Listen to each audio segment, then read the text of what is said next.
Архив үндэт телевиз үзэгчдийнхаа энэ өдрийн амрыг ирээ.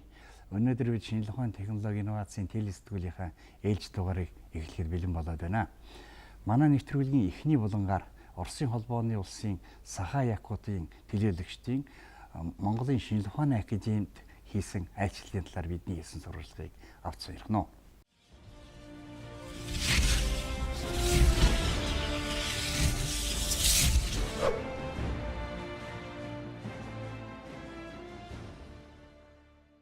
Добрый день, Леонид Николаевич. А вы второй раз в Монголии.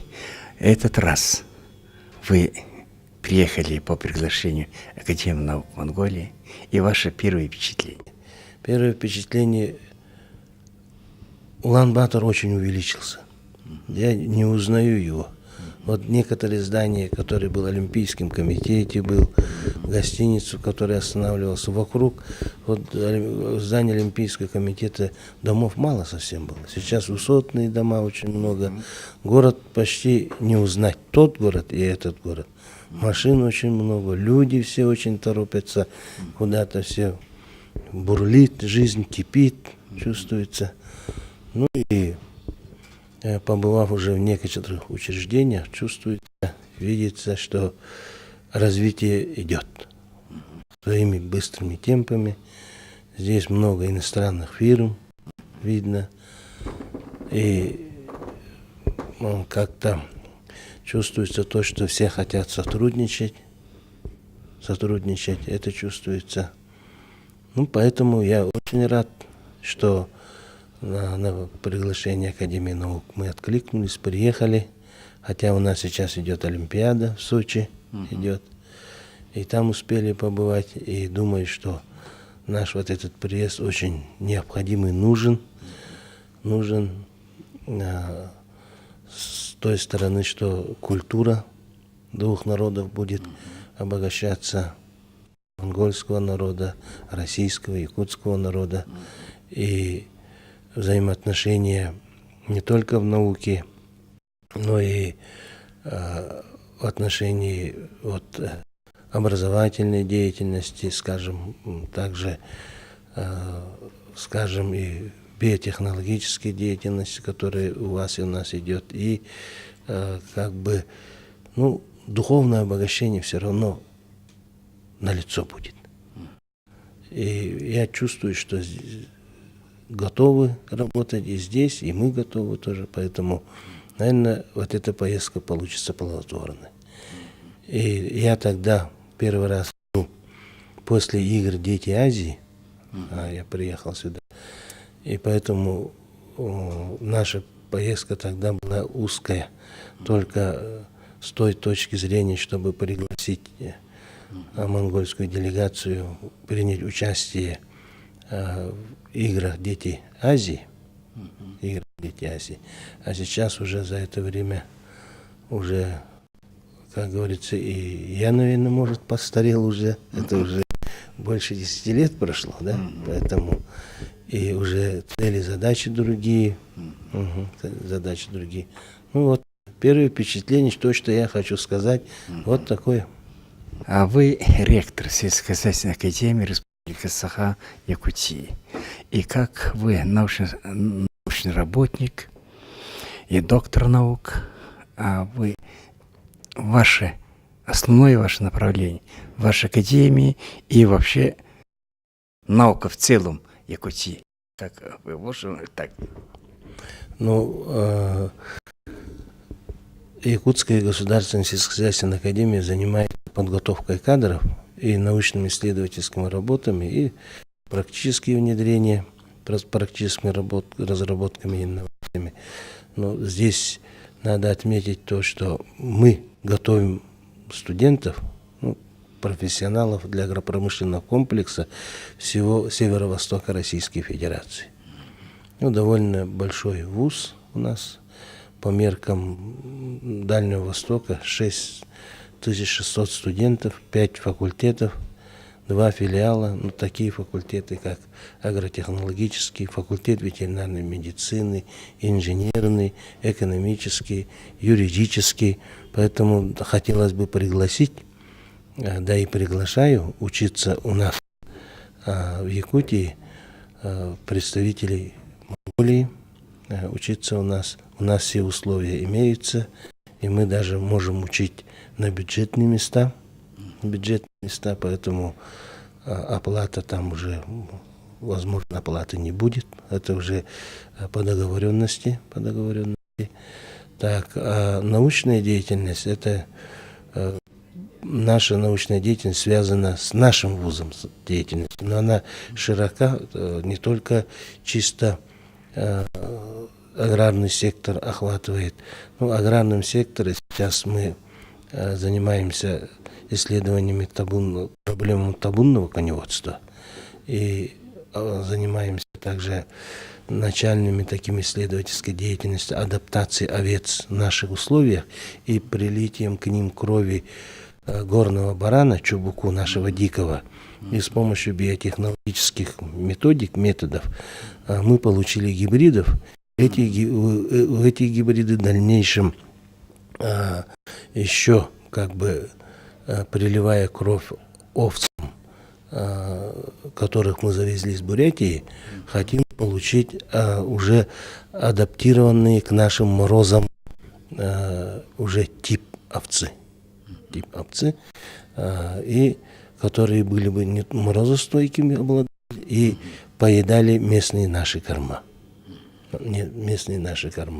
Но это будет уже, в основном это нацелено для коренного населения, которые живут в горной местности, которые живут в отдаленных местностях, в котором сейчас нету сельскохозяйственного производства, у них сузилось в связи с тем, что у нас совхозы, колхозы исчезли, поэтому это была бы прибыльное и была бы необходимое, нужное направление, в котором мы работаем здесь.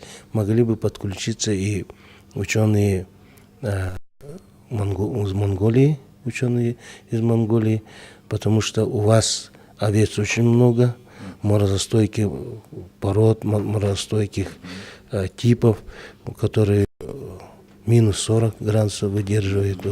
Вот поэтому мы бы интересную тему бы подняли в этом направлении. В табунном коневодстве сам Бог велел нам вместе сотрудничать, потому что сейчас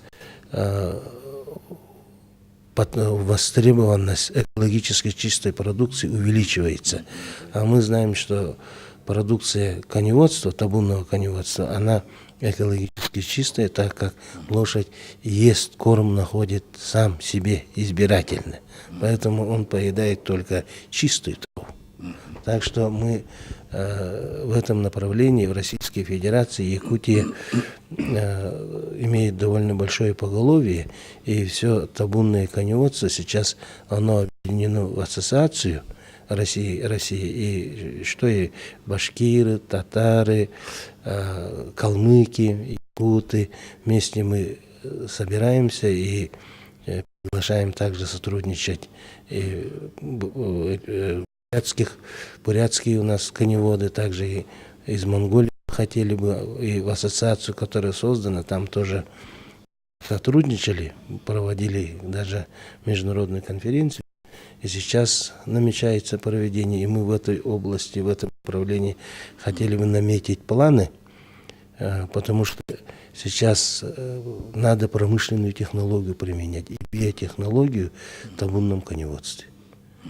И здесь бы хотели бы обсудить, какие наработки имеются у ученых-коневодов Монголии, какие имеются у нас.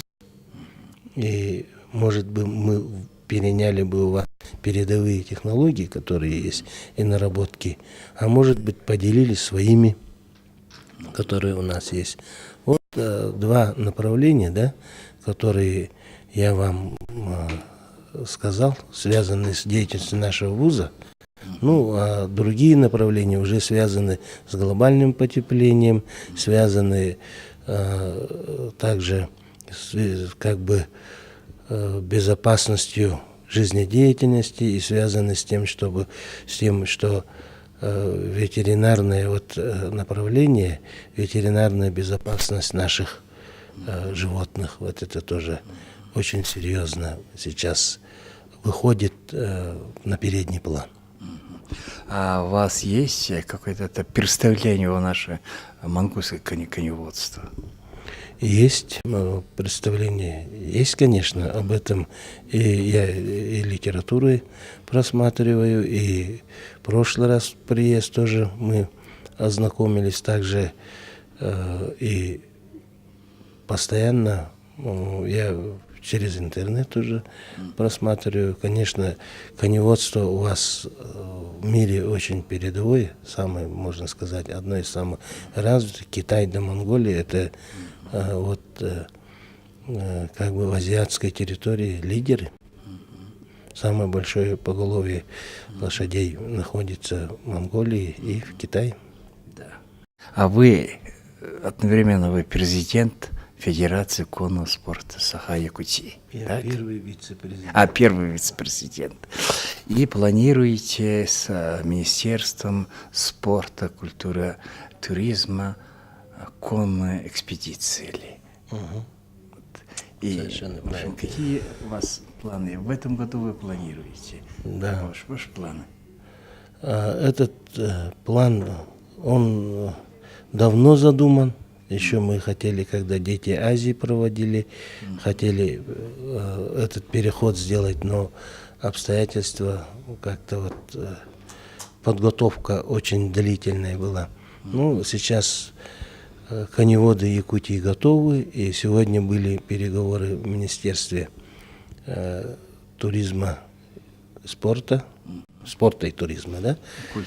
Культуры, спорта и туризма, и довольно хороший разговор получился, и министр очень энергичный, очень и думающий министр, мне кажется, она же депутат, да? И инициативный, и с ее стороны как бы есть инициатива поддержки, поэтому, наверное, у нас получится. И переход начнем мы, наверное, в конце мая, в начале июня. И этот переход займет, мне кажется, 1,5 месяца.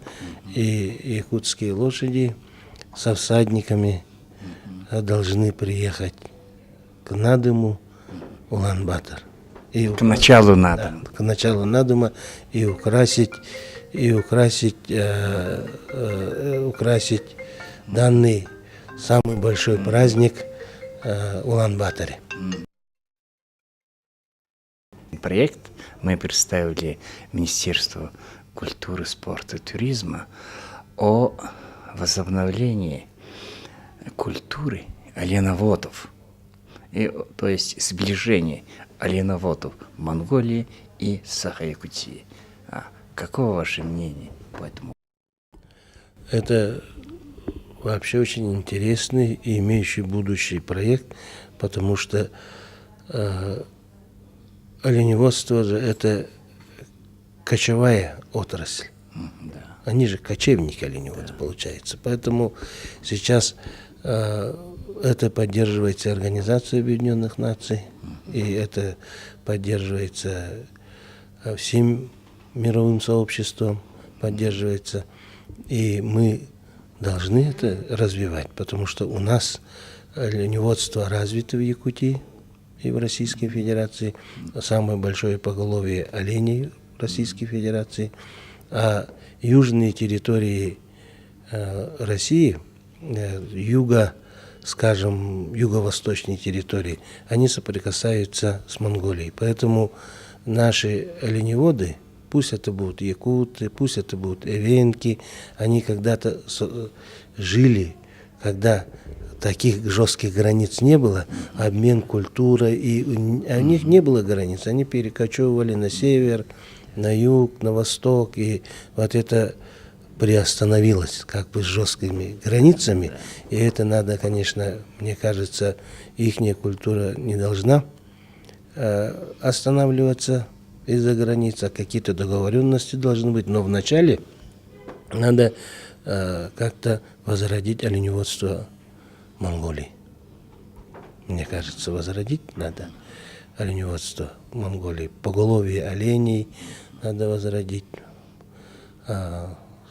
довести до такого количества, чтобы люди занимающиеся оленеводством, эвенки, живущие, у вас в основном эвенки живут.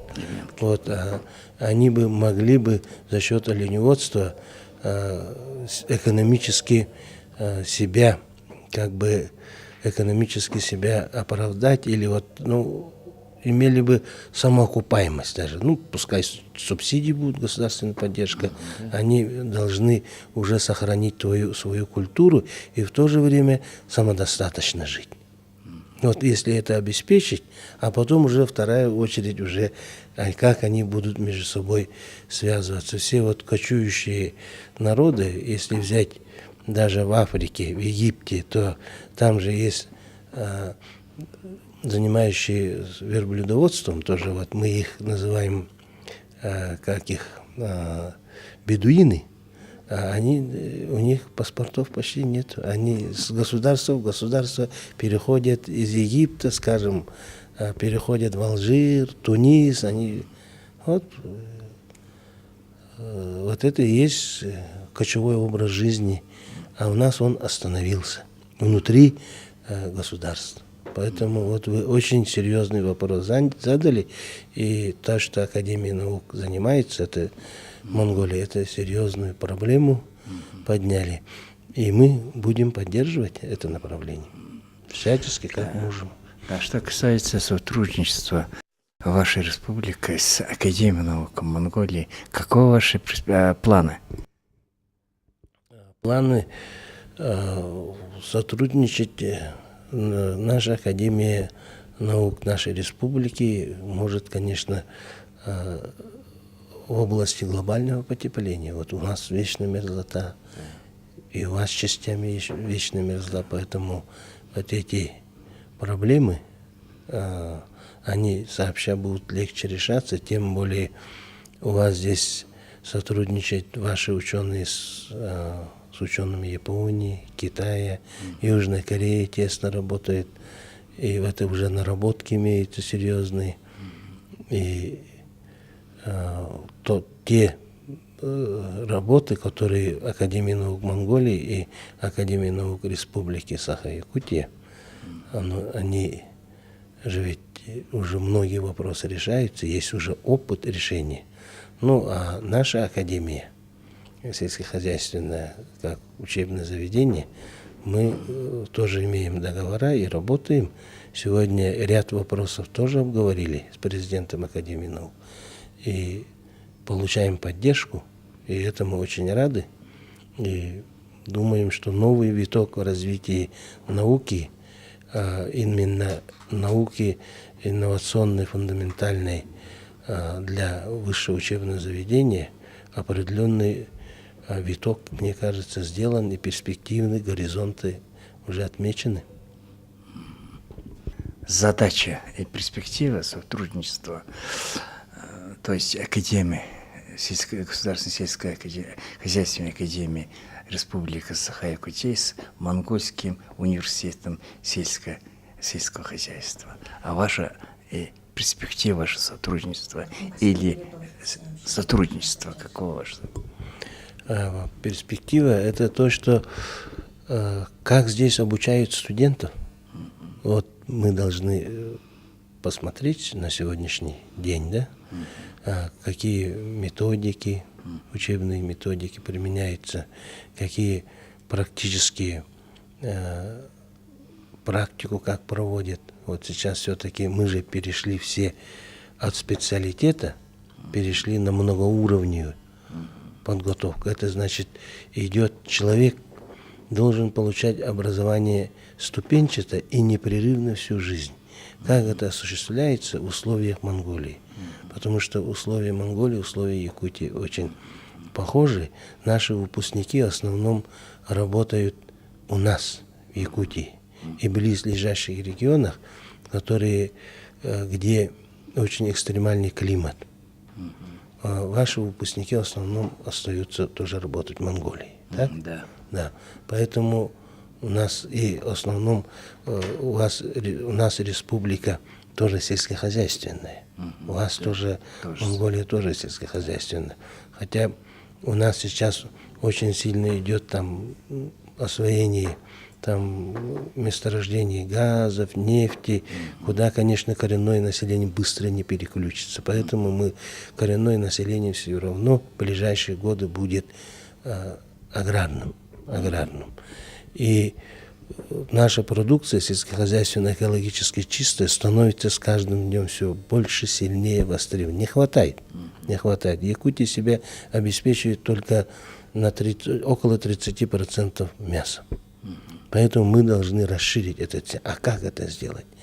Мы можем посмотреть здесь, какие технологии здесь применяются, и в фундаментальном направлении, и какие в прикладном направлении, и это постараться перенять, и переработки тоже мясной продукции, тоже обучение в этом направлении. Ну и во всех сферах, которые полезны нашему аграрному сектору.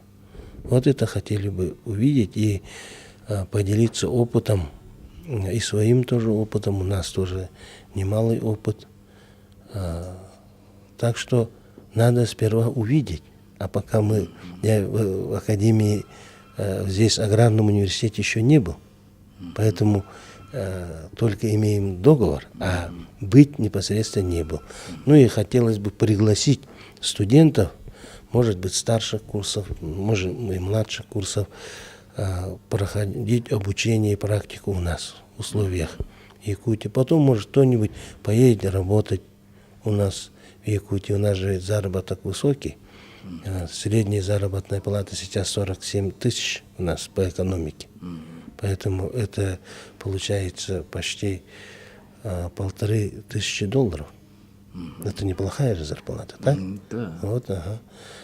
И пригласить преподавателей поработать. У нас мы подняли заработную плату преподавателей тоже к среднему уровню экономики, тоже так же, такой же. Ну, мы со своей стороны направим студентов сюда, и преподавателей на стажировку направим сюда по обмену опытом. Вот, если коротко, такие перспективы, такие планы.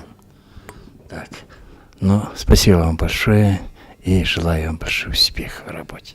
Вам спасибо за интервью.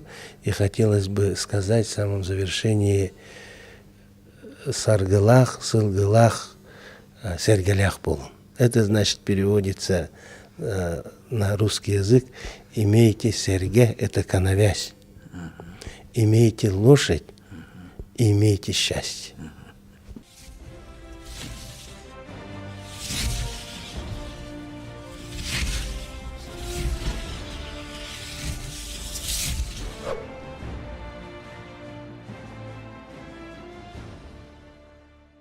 Манай дараагийн булангаар зочинтой ярилцах цаг байгаа. Өнөөдрийн бидний зочноор Монгол улсын гавьяат эдийн засагч, эдийн засгийн шинжилгээ ухааны доктор профессор, академич Нямзагд оролцож байна. Тэгэхээр бид өнөөдөр өөрийн чинь энэ студид урьж ирсэн гол зорилго бол саяхан энэ Монгол улсын нийгмийн эдийн засгийн өнөөгийн хүндрэл шалтгаан юу юм, шийдвэрлэх арга зам нь юу юм гэдэг энэ асуудлаар бол их томоохон эрдэмтний хурал болж байна. Тэр хурал дээр та бас үг хэлсэн. Тэгэхээр энд яригдсан нэг их гол асуудал бол ерөнхийлөгчийн санаачилсан ухаалаг дээрийн тухай асуудал байна. Энэтэй холбогдуулаад энэ үндсэн хуульд ер нь өөрчлөлт оруулах асуудал гараад байд юм уу? Ер нь ямар засаглал байвал тогтох вэ? Та эрдэмтэн хүний хувьд энийг ер нь юу гэж үздэг? Ухаалаг төртэй байх, цомхон төртэй байх тухай асуудлыг бол би 2-3 зүйлээр ойлгож байна.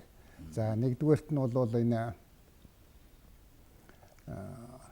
манай төрийн шатны бүх шатны ажил дандаа шинжлэх ухаан тулгуурлаж, судалгаан тулгуурлаж, бодит баримтанд үндэслэгдэж явж явах тухай ийм санаа гаргаж ирж байна гэж би ойлгож байна. Ялангуяа одоо ямарваа нэгэн томоохон асуудлуудыг шийдэхдээ заавал судалгаатай, эрдэмтдийг оролцуулсан, эрдэмлэг, илүү оюунлаг тийм бүтэц хэлбэрийг дамжуулж иж төгс шийдэлд хүрж идэг тийм зам руу орох нь зүйтэй юм а гэсэн ийм санаа хэлж гинүү гэж би ингэж ойлгож байна.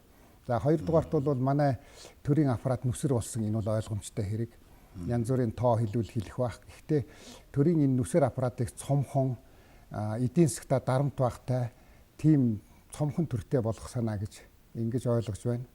За бас энэ манай энэ төрийн аж ахуй бизнес нийгмийн амьдралд оролцохдоо хэтэрхий их хутгалдан оролцдог, хэтэрхий их удирдан зааварлаж байгаа энэ байдлыг бол бас хязгаарлах зүйтэй гэсэн санаа энэний цаана байна уу гэж би ингэж ойлгож байна.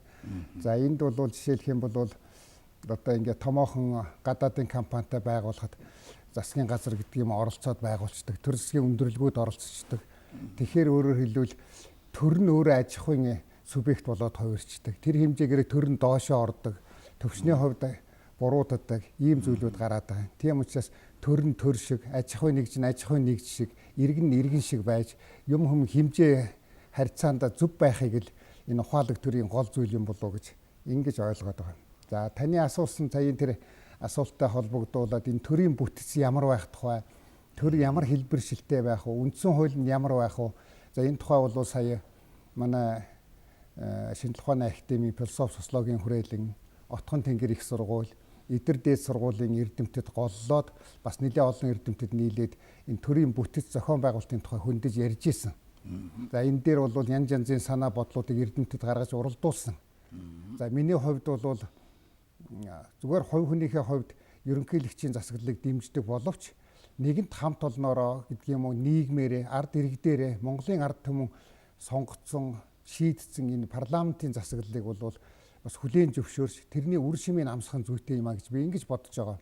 Ялангуяа одоо энэ парламентын засаглалыг үндсэн хуулиндээ авчаад төдий хугацаа өнгөрөөгүй байхад нь дахиад өөр засаглалын хэлбэрийг солих тухай асуудал тавих нь бол нийгмийг хэтэрхий бужигнуулсан зүйл болох уу гэж би ингэж бодоод байна. Тийм учраас энэ үндсэн хуулийнхаа одоо байж байгаа үндсэн хуулийнхаа нөөц болцоог ашиглаж улс орныхоо эдийн засгийн нийгмийн амьдралыг элбэн тохинуулж явах нь илүү тохиромжтой. Зүгээр миний хувьд бол Монгол улс бол бас үндсэн хуулиа буруу хэрэгжүүлээд байна уу гэсэн ийм бодол жишээ нь байдаг. Жишээ нь манай үндсэн хуулийн дээр бол сайн ингээд анхааралтай судлаад бүр ингээд деталь хэсгүүдээр нь задлаад ингээд аваад үзэх юм бол одоо жишээ нь ургамлаар бол нэг сонгон юм а гэж үзвэл шаврын арилгаад, улаан хальсыг арилгаад тэгээд цагаан гадаргууг нь аваад ингээд хамгийн дотор нь байж байгаа гол мөхөлг нь юу гэж байдаг вэ гэхээр иргэний ардчилсан нийгэм гэсэн ийм л утга байж байгаа. Ийм санаа. Тэгтэл энэ иргэний ардчилсан нийгэм гэдэг энэ гүнзгий утга санаагаа бүх салбар хуулиудаа шингээж өгч чадж гин үгүй би бол чадахгүй байна уу та гэсэн ийм бодол байдгийг. Жишээлх юм бол сонгуулийг аваад үзье. Одоо манай ерөнхийлөгчийн сонгуулийг ч аваад үзье, бусад шатны сонгуулийг ч аваад үзье. Иргэний ардчилсан нийгэм гэсэн мөхлөгтэй мөрнөөс заавал намаар дамжиж сонгогдно. Тий. Гэтэл яагаад иргэний байгууллага сонгогдож болдгоо юм? Жишээ нь Монголын багш нарын холбоо яагаад төлөөлөгчөө сонгож болдгоо юм тэндээс. Газар тариаланчдын холбоо яагаад дэвшүүлж болдгоо юм? Ингээд иргэнлэг утга агуулгатай болгох явдал бол сонгуулийн хуулинд ч ингэж харагддаг, бусад салбар хуулиуд ч ингэж харагддаг. Тэгэхээр үндсэн хуулиа бас зөв хэрэгжүүлэх, үндсэн хуулиа зөв одоо хуулиудаар бэхжүүлж өгөх явдал бол манай энэ өнөөгийн нийгмийг их тогтворжуулах, зөв хандлагатай, энэ сонгосон сонголтыг үр дүнтэй болгох гол хүчин зүйл юм уу гэсэн ийм ойлголт бол одоо надад байдаг. Тэгэхээр та эдийн засагч хүн. Эдийн засаг ер нь яагаад байна? Өнөөдөр 14 онд бол ямар байх төлөвтэй байна? Одоо өнөөдөр яг өнөөдрийн байдлыг та нэг эдийн засгийн хувьд, эрдэмтний хувьд нэг үнэлж зэгнэж. Яг хөө ерөнхийдөө өнөөдрийн явж байгаа явц процесс дотор хамгийн одоо хоцорч гэдэг юм уу, төмний анхаарал татахгүй байхын аргагүй болж байгаа тэр хэсэг бол эдийн засгийн салбар мөн. Эдийн засгийн байдал мөн. Зүгээр эдийн засаг өнөөдөр өсөлттэй байгаа. За өсөлт нь хаанаас гарваа гэдэг эрхийн хамтаар бол ерөөсөө л барилга. Монголын барилгын салбар зээлээр барилгаа өсгөж босгоод зээлийн өсөлт бол манай эдийн засгийн өсөлтийн гол хэсгийг хангасан. За оюутлогоо дээр ихээхэн өсөлт гаргана, уул уурхайн салбар их өсөлт авчирна гэж хэлсэн бидний сансан хэмжээнд хүрч чадаагүй. Тэгэхээр өсөлтийг хангаж байгаа гол салбар бол барилга, бусад салбар бол жоохон өсөлттэй, зарим салбарууд уналттай. Тэрвээ барилгын аваа хийчихвэл манай өсөлт гэдэг юм бол нэлээд тийм хөөсөн шин чанартай өсөлт байжээ гэдэг ийм дүгнэлт харагдана. За тэгээд төсвийн алдагдал нэмэгдэж байна. Гадаад өрийн хэмжээг өчигдрийн манай эрдэмтлийн хурал дээр эрдэмтэд бас ярьж ирсэн шүү дээ. Одоо өрийн хэмжээ дотоодын нийт бүтээгдэхүүнээ 187% өсгсөнтэй тэнцэх хэмжээнд хүрж ирж байна гэж тийм үү. Ингээ өрийн хэмжээ нэмэгдэж байна. Гадаад хөрөнгө оруулалтын хэмжээ 50% буурж байна. Ингээд байхад бол эдийн засгийн байдал бол бэрхшээлтэй хүндрэлтэй байдалтай бол орлоо гэдэг ийм ойлголт, ийм дүгнэлтийг хийх нь зөв бах. Хэрвээ байдлаа ингэж зөв төгнөж чадвал гарах олцоо, гарах гарцаа бид нар бол олж чадах нь бол тодорхой хэрэг. За 2014 оныг төсөөлөд харахад бол за ер нь ийм том объект ороод ийм эдийн засаг чочмог өөрчлөлт гараад орчих тийм хөрөнгө оруулалт бол нэг харагдахгүй байгаа. Эндээс үзэхэд бол эдийн засгийн байдалд бол чочмог өсөлт аваад ирэх тийм зүйлүүд бол нэг харагдахгүй байх жишээний байгаа юм уу да гэсэн ийм байдалтай. Тэгээд нөгөө талд энэ дэлхийн ертөнцийн явж байгаа энэ хүчтэй өрсөлдөөний дунд бид нарын одоо өнөөгийн байж байгаа энэ байдал бол энэ хүчтэй өрсөлдөөнд тисэж гарах өөрийн иммунитет, өөрийгөө хамгаалах систем тогтолцоо, эдийн засгийн механизм бий болох асуудал бол цаг үеэс их хоцорж ийн гэж би бодоод байгаа юм да. Тэгэхээр цаашдын тавьж байгаа зорилт, цаашдын байдал ер нь ямар байдалтай харагдаж байна? Жишээлх юм бол одоо Оростой жишж харагдах ч юм уу, Хятадтай жишгэд ер нь одоо энэ зэрэгэлдээ хөрш орнуудтай жишгэж ч юм манай эдийн засгийн байдал ер нь ямар байдал төлөвтэй байна? Тэдэнтэй яаж холбогдмоор байна? Жишээлх юм бол одоо бидний хамгийн найдлага тавьж байгаа нүүрсийн салбар. Тэрний ирээдүйг аваад үзэхэд бид нар бол нүүрсээс нэлээд хэмжээний орлогоо оруулна, төсвөө бүрдүүлнэ, Монголын эдийн засгийг нэлээд хүчтэй татах сайн мотор гэж бид нар ингээ үздэг эдийн засгч бид нар. Гэтэл одоо сая ингээд байдлыг хараад үзэхэд манайх одоо нарийн төмөр зам тавина, өргөн төмөр зам тавина гэх тэгээ маргаад улс төржөөд ингээд цаг хугацаа алдаад энэ хугацаа цаг алдсантай холбогдуулаад зүгээр хоёр талд бол нүүрсэн дээр төрүүлэх шугамуудыг гаргаж ирж байна. Жишээ нь Оросыг аваад үзье. Орос бол төмөр замдаа зөвхөн нүүрс татдаг төмөр замдаа 20 тэрбум долларын хөрөнгө оруулалт хийгээд замынхаа нэвтрүүлэх хүчин чадлыг 2 дахин нэмэгдүүлж байна. За ингээд одоогийн байдлаар бол ерөнхийдөө ямар тооцоо харагдаж байдгүй гэхээр гаргаж байгаа экспортлох нүүрсний хэмжээг 55 сая тонноор нэмэгдүүлэх болцоог бий болгоод авцсан зах зээл дээрээс. Өөрийнхөө секторыг нэмэгдүүлсэн. За нөгөө талд Австралиуд байж байна. Хятадын гол нийлүүлэгч жишээ нь Хятад дээр Орос нийлүүлэх хэмжээг нэмэгдүүлсэн. Австралиуд одоо яад нэмэгдүүлж чадсан бэ гэхээр Австрали бол 168 сая тонн хүртэл нүүрсээ нэмэгдүүлэхээр Хятадтай гэрээ байгуулад нэвтрүүлэх хүчин чадлаа сайжруулсан. Гэтэл бид нар болохоор ямар төмөр зам тавих тухайгаар маргаад байдаг.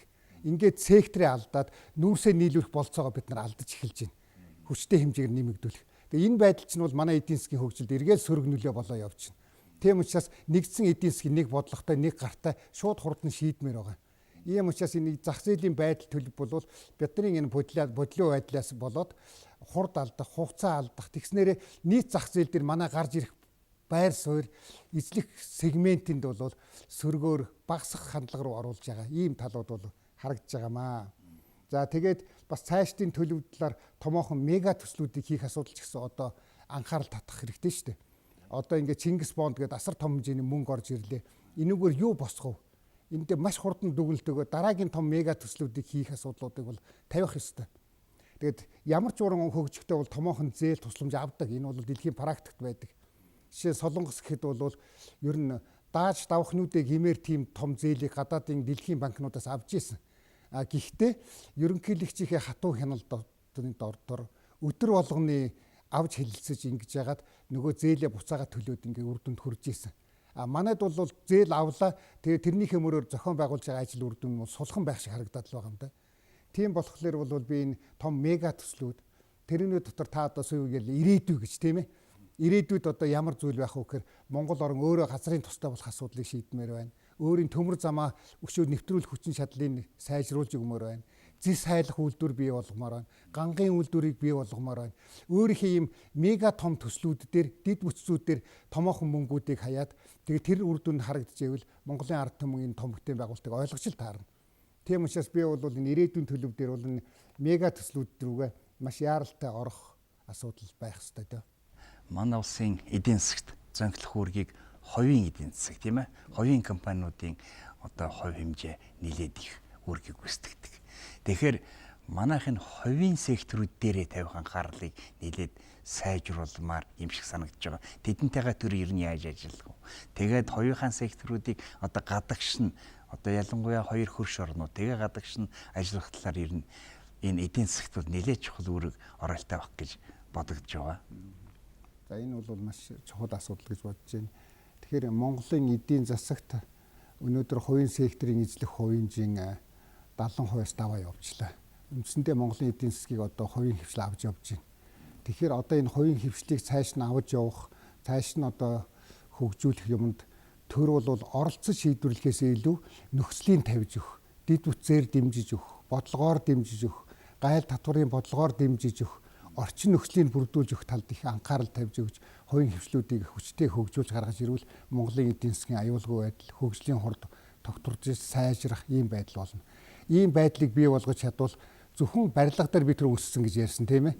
Бусад хөдөө аж ахуй, аж үйлдвэр, за бусад бодит эдийн засгийн секторууд бол бүрнээ ингээд өсөөд өндийгээд гараад ирэх бололцоотой ийм юм байгаа. Тэрнээс гадна зөвхөн Монгол нутаг дээр л нэг бензин гаргана, Монгол нутаг дээр л одоо нефт гаргана, Монгол нутаг дээр л нэг ийм хийн гэдэг ярианаас илүү үндэснийхээ компаниудыг дэмжиж дэлхийн өргөн зах зээл дээр за бүр дэлхийд дахинд гэдгүү маа гэхэд энэ бүс нутгийн оройн зүүн хойд Азийн энэ эрчимтэй хөгжих гэж байгаа энэ зоонууд дотор Монголын том компаниуд бас оролцож гарч ирэх ийм гарцын тухай асуудлыг арга зүйн хувьд, дэмжлэгийн хувьд, бодлогын хувьд гаргаж өгөх ёстой. Манай Монгол улс гадшаагаас бас том хөрөнгө оруулалт хийх бүрнээ болцоотой. Манай одоо инженерүүдийн, эдийн засгчдын одоо менежментийн ухаан бол бас нэг үетэйгээ харьцуулахад бол хөгжиж байдаг шүү дээ бас. Гадшаа дараас цараатай томхон юм хийх болцоо бол бий болоод байна. Би тийм учраас одоо юу гэж хэлмээр байна вөхөр монголчууд дотоодоос том юм хийх хэрэгтэй. Зүүн хойд Азийн бүс дотор энэ эрчимтэй хөгжих гээд байгаа ойрын хэдэн жилд анхаарал татаад байгаа энэ зоонууд дотор бид нар бас оролцох хэрэгтэй шүү л гэж би хэлмээр байна те. Сая чи яхав ерөнхий сайдын даалгавартай засгийн газрын одоо энэ Чингис Бондар санхүүжүүлэхээр 1000 гаруй төслүүдийг оруулсан л гэлээ л дээ. Оруулсан байгаа шүү дээ. Ер нь 1000 гаруй төсөл ороод одоо хилцэгдэж яригчл байгаа юм шиг байгаа. Тэгэхээр зэрэг тэр бол мэдээж тэрийн шиг мега төслүүд жижиг төслүүд л орж байгаа. Тэр ер нь хэр явцтай бол ер нь тэр талаар ер нь юм бодсон. Яг нь ер нь мэдээж хэрэг одоо дүгнэлт өхөн арай эрт байж магадгүй л дээ. Хүмүүс төгсөн хөрөнгө оруулалт нь тодорхой аж ахуйн зөвсөн хөрөнгө оруулалт нь Монголд бас ямар нэгэн сайн зүйлүүд, өөдтэй зүйлүүдийг бий болох байх л да. Миний санаа бол ийм жижиг болоод дунд оврын төслүүдэд оруулахаас гарна Монголыг бүр моторлоод аваад явах том мега төслүүдэд энэ том бондуудыг, гадны том хөрөнгө оруулалтыг энэ IPO хийж оруулж ирж байгаа энэ мөнгүүдийг бол хийх нь илүү стратегийн шинжтэй, илүү хожлын шинжтэй байх болов гэж харддаг юм л да. Тэр утгаар Чингис бондын асуудал бол нэг тиймэрхүү байна. Одоо самурай бонд гэл ингээл гарч байна тийм үү. Өөр одоо IPO босох одоо олон юмнууд хөрөнгийн юмнууд гарч байна. Тэгэхээр эдийн засгийн талаар та ямар бодолтой байдгийг. Тэгэхээр одоо бол Чингис бондыг юунд оруулах вэ гэдгийг бас эдийн засгчтайхаа зарим хэсгийг цуглуулж яагаад сайн ярмаар юм шиг байгаа. Тэгээд маш хурдтайгаар сая миний хэлээд байгаа тэр мега төслүүд рүү голлож оруулах нь зүйтэй байхаа гэж ингэж би бодож байна. Тэгээд манайх тиймд оруулаад зогсохгүй ерөөсөө л төрийн дээд өндөрлгүүд энийгээ өдөр болгон хяндаг, өдөр болгон газар дээр нь үздэг, ингэж гардаж хийж ижил гарвал гарна. Хэрвээ тэхгүй зүгээр мөнгөө өгсөн за хариуцлага даа гэвэл бас болохгүй. Байнгын хяналт тавьж, байнгын дэмжлэг үзүүлж, хувийн томоохон компаниудыг энэ төлөвөө маш их татаж оруулж, хувийн өмчийн үндсэн дээр энийг босгож ирэх тал руугаа их анхаарал тавиул илүү тохиромжтой байх л гэж би боддоо шүү дээ. За таныг эрдэмтний хувьд өөрөө ингээд бодлоо манай редакцид ирээд өөрийнхөө бодол саналыг хэлсэн түүхэнд баярлалаа. Таны ажилд амжилт хүсье. За баярлалаа. За манай нэвтрүүлэг үүгээр өндөрлөж байна. Дараагийн нэвтрүүлэг хүртэл түр баяртай үзэгчдээ.